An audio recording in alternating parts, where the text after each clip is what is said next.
Hello friends, ये है fifth paper mathematical programming. Optional paper होता है, 2 कंपलसरी पेपर होते हैं फाइनल ईयर में, और उसके अलावा 3 पेपर्स होते हैं जो आपको अटेम्प्ट करने पड़ते हैं। ऑप्शनल उन 5 पेपर में से आपको 3 पेपर चूज़ करने पड़ते हैं। तो ये चॉइसिंग पेपर है मैथमेटिकल प्रोग्रामिंग। अभी ये कैसे आता है कैसे नहीं आता है वो डिस्कस कर लेते हैं। ये टोटल 100 मार्क्स का पेपर होता है। यूनिट वाइज 5 यूनिट्स आती हैं। एक यूनिट में 2 क्वेश्चंस होते हैं, तो ऐसे 10 क्वेश्चंस आते हैं। ठीक है, यूनिट 1 में 2 क्वेश्चंस आते हैं, इन 2 में से एक करना होता है। ऐसे ही बाकी सारी यूनिट्स में सेम मेथड रहेगा, सेम रहेगा।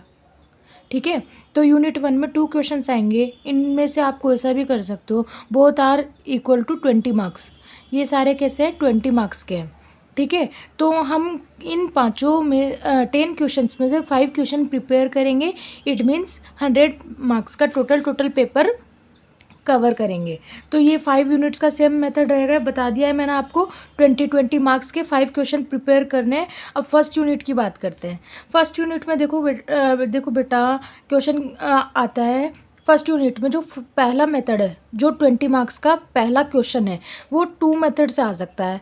एक तो है उसमें रिवाइज्ड सिंप्लेक्स मेथड, या फिर बाउंडेड वेरिएबल टेक्निक। कई बार क्या होता है कि ये दोनों ही क्वेश्चन 20 मार्क के यहाँ से आ जाते हैं। पहला क्वेश्चन रिवाइज सिंप्लेक्स मेथड का आ जाता है, second question bounded variable technique का आ जाता है।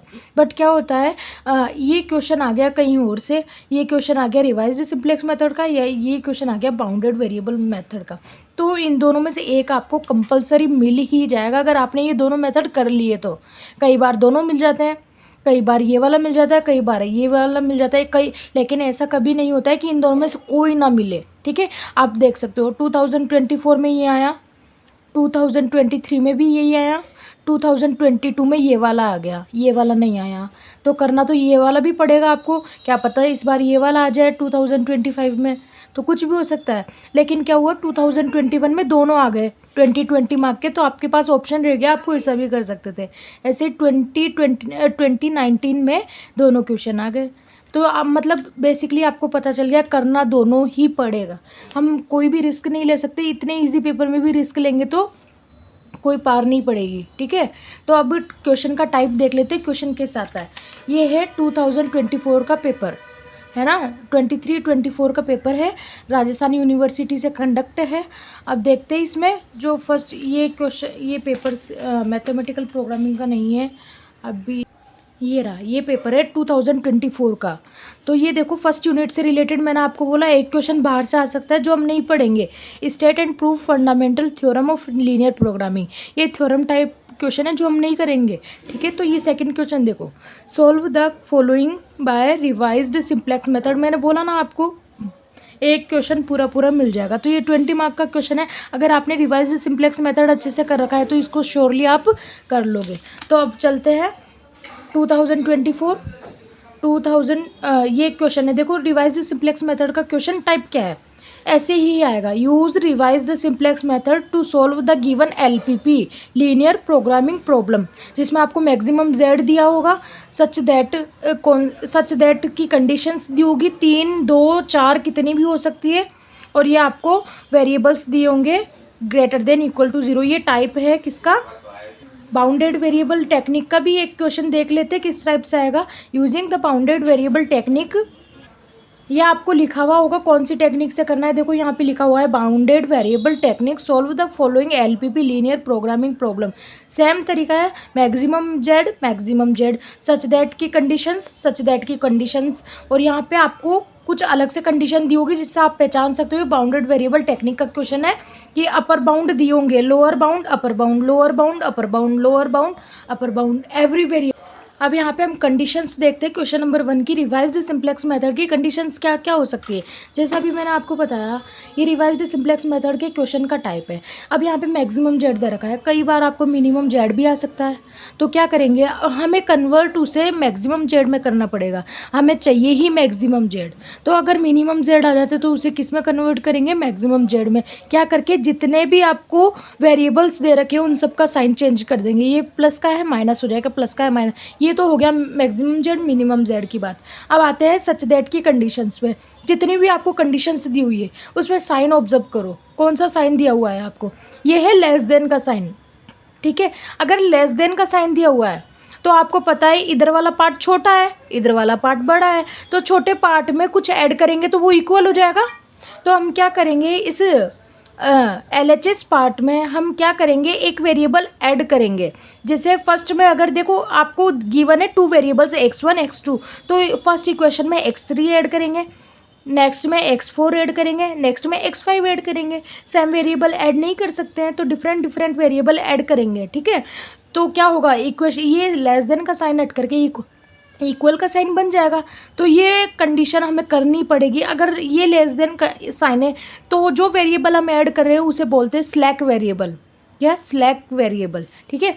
अगर ये ग्रेटर देन का साइन होता, ग्रेटर देन का साइन होता तो हम क्या ऐड करते हैं, सरप्लस वेरिएबल। इट मीन्स ये वाली साइड बड़ी हो जाती तो मतलब कुछ इसमें से हटाना पड़ेगा, तब ये इक्वल हो जाएंगी RHS के। तो क्या हटाया है, वही वेरिएबल जो मैंने आपको बताया है। जैसे 2 वेरिएबल्स दे रखे हैं तो यहाँ पे क्या करेंगे, -x3 -x4। अगर ये लेस देन का है तो इसमें आ जाएगा +x5। ये ध्यान रखना, जितने ग्रेटर देन है उसमें माइनस करना है और लेस देन साइन है तो उसमें ऐड करना है। ऐसे नहीं, ये भी हो सकता है यहाँ पे लेस देन दे दिया, यहाँ पे ग्रेटर देन दे दिया। जो भी कंडीशन दे रखी है उसे पहले स्टैंडर्ड फॉर्म में कन्वर्ट करना है। स्टैंडर्ड फॉर्म मतलब अगर मिनिमम जेड है तो मैक्सिमम जेड में कन्वर्ट करो। ऑल इक्वेशंस को हमें क्या करना है, इक्वल टू के साइन में कन्वर्ट करना है। तो ये हो जाएगा आपका फर्स्ट स्टेप, ठीक है। अब देखो, जो आपको बुक का नाम मैं बता देती हूँ, जो आपको बुक लेनी है। अगर आप बुक नहीं भी लेते हो तो आपको सारा कंटेंट यहाँ मिल जाएगा, क्योंकि मैंने अपने टाइम में बुक नहीं परचेज़ की थी। जो भी टीचर था उनके थ्रू मैंने पढ़ाई की थी और मुझे कहीं ज़रूरत नहीं पड़ी बुक की। तो रिसर्च ऑपरेशन के नाम से बुक आएगी JPH की, लीनियर प्रोग्रामिंग प्रॉब्लम के नाम से, LPP लीनियर प्रोग्रामिंग प्रॉब्लम। अब आते हैं ये जो अपना क्वेश्चन का ये जो क्वेश्चन बना, इसका फॉर्मेट क्या है, क्या बोलते हैं इस मैक्सिमम जेड को, ये क्या चीज़ें हैं, ये क्या है। तो देखो, जो ऑब्जेक्टिव फंक्शन होता है ना, ऑप्टिमाइजिंग मिनिमम मैक्सिमम जेड को हम ऐसे लिख सकते हैं CJ XJ। CJ क्या है, जो वेरिएबल है उनके कांस्टेंट। यहाँ पे x1 का वेरिएबल 1, यहाँ पे x2 का वेरिएबल 2, तो ये इनको बोलते हैं CJ। XJ क्या है, variables x1 x2 x3 C1 C2 C3, ठीक है। जे की वैल्यू कितनी भी हो सकती है। अब ये कांस्टेंट बोलते हैं, इनको क्या बोलते हैं, कांस्टेंट। ये ऑब्जेक्टिव फंक्शन हो गया, ये कांस्टेंट हो गए। कांस्टेंट कितने भी हो सकते हैं, 2 हो सकते हैं, 3 हो सकते हैं, 4 हो सकते हैं। तो उनको लिखने का तरीका A11 x1 A12 x2 A1n xn। Greater कोई सा भी साइन हो सकता है, less than greater than equal to B1। जो साइड में आपको वैल्यूज़ दी होगी वो होगी B1 B2 B3, ठीक है। समझ में आ रहा है ना।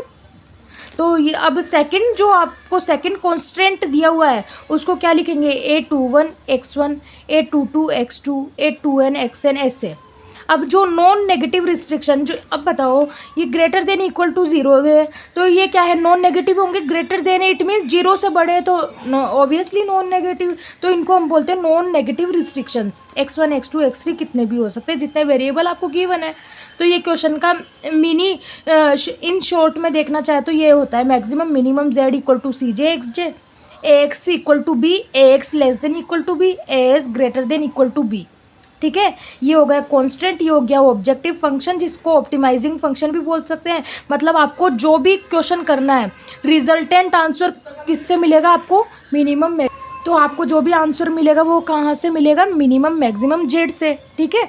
आपको वेरिएबल की वैल्यूज़ निकालनी है, और वेरिएबल की वैल्यूज़ निकालनी है, जैसे x1 और x2 दिया हुआ है तो इनकी वैल्यूज़ निकाल के मैक्सिमम जेड में पुट करना है। तो आपको वैल्यू किसकी निकालनी है, मैक्सिमम जेड की। अभी धीरे धीरे आपको सब पता चल जाएगा कैसे क्या होता है। तो इस यूनिट में, फर्स्ट यूनिट में हम 2 मेथड पढ़ने वाले हैं, revised simplex method, bounded variable method. आपको हो सकता है दोनों मिल जाए, या ये वाला ही मिले या ये वाला ही मिले। चांसेस ज़्यादातर रिवाइज्ड सिंप्लेक्स मेथड के रहते हैं। तो आई होप आपको अभी तक का इंट्रोडक्शन समझ में आया होगा। लीनियर प्रोग्रामिंग प्रॉब्लम को सॉल्व करेंगे हम इस यूनिट में।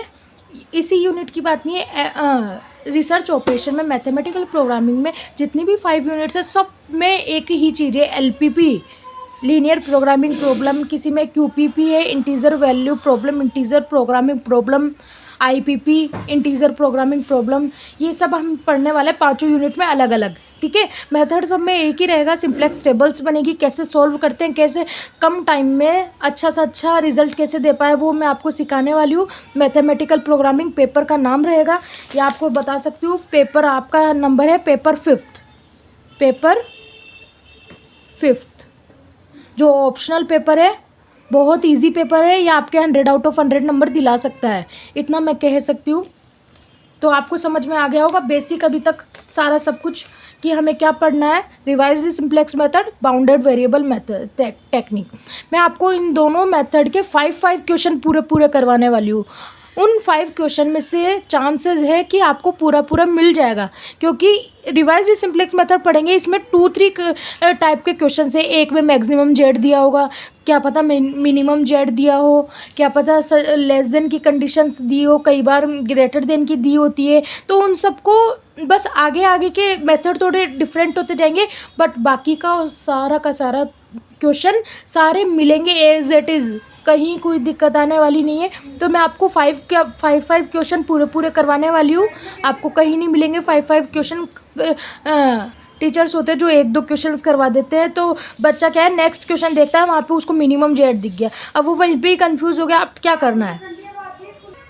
तो ये था basic introduction related to mathematical programming research.